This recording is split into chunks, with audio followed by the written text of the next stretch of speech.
कढई तापायला ठेवली. हा एक खोबरा परवा नारळ फोडला होता ना, खोबरं राहिलं ना, खोबऱ्याचा खीस केला आहे.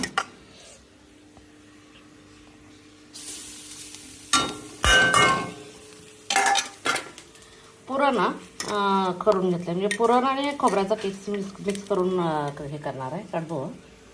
आता त्यात साखर घालते.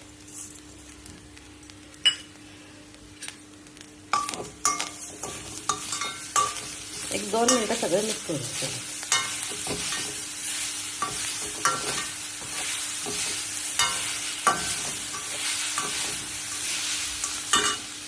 आता काय करायचं,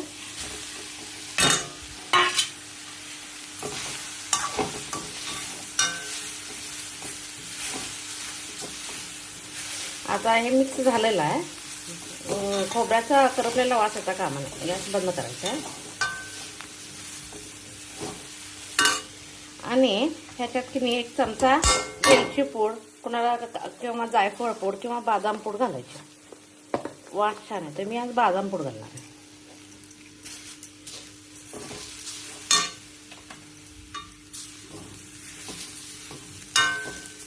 आता हे आपलं सारण तयार आहे.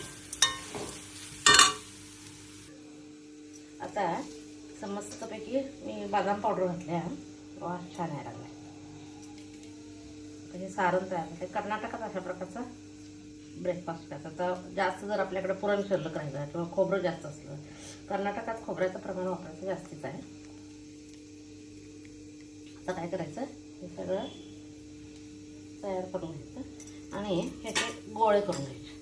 मैद्याचे केले तर चालतात, पण मी मैदा आम्ही वापरते म्हणून मी गव्हाचे करते.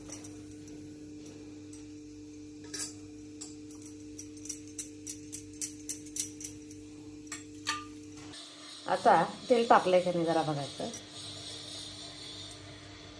हां, तर गोळी जर वर आली तर तेल तापलंय म्हणून.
हे असं व्यवस्थित पॅक करून घ्यायचं. जर व्यवस्थित पॅक केलं नाही तर काय होतं, तेल खराब व्हायला बघतं.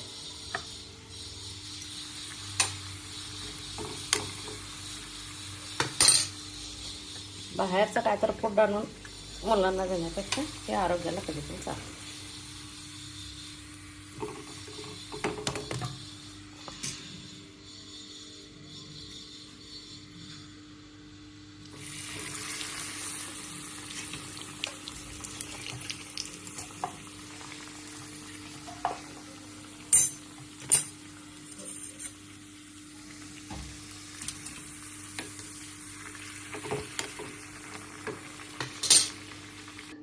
थोडंसं तेल पीठ लावतो चालतंय, पण पिठाचं हे होतं, तेलाचं पीठ खाली पडते, तेलाचा कलर बदलायला लागतोय.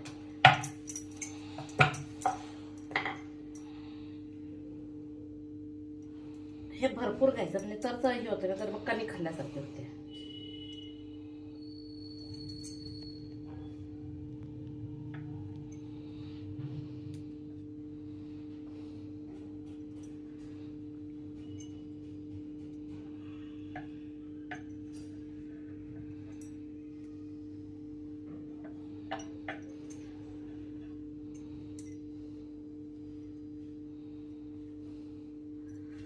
थोडंसं होल दिसतंय त्याला लगेच हे लावायचं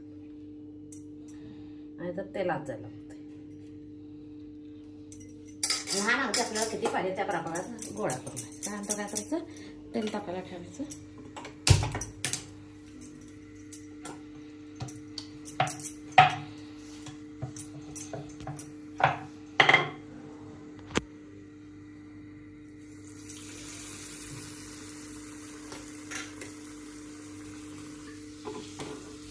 आता आपण गोल्डन ब्राऊन कलर येते हे करू.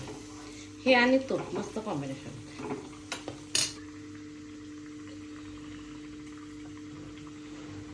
घरच्या घरी हेल्दी मुलांना.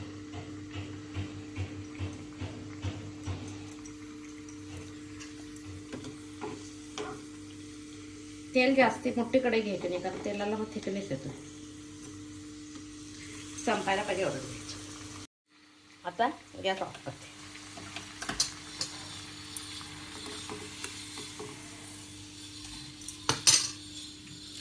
पुरण जास्त झालं असेल किंवा मुलांना दुपारच्या वेळी काय खायला पाहिजे तर अशा प्रकारचा नाश्ता चांगला.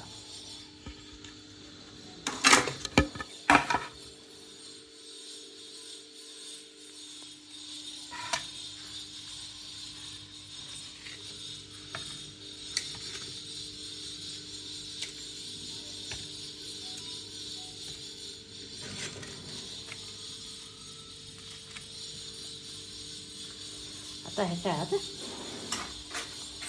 तूप घाला.